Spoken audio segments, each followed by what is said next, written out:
हिरण्यवर्णाम् हरिणीम् सुवर्णरजतस्रजाम् चन्द्राम् हिरण्मयीम् लक्ष्मीम् जातवेदो ममावह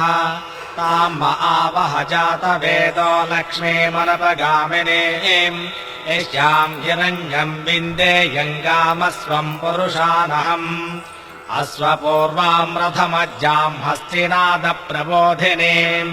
श्रियम् देवीमपह्वये श्रीर्मा देवी जुषदाम् कांसोऽस्मिताम् हिरण्यप्राकारामार्द्राम् ज्वलन्तीम् तृप्ताम् तर्पयन्तीम् पद्मे स्थिताम् पद्मवर्णाम् तामिहोपह्वये श्रियम् चन्द्राम् प्रभासाम् विशसा ज्वलन्तीम् त्रयम् लोके देवदुष्टामुदाराम्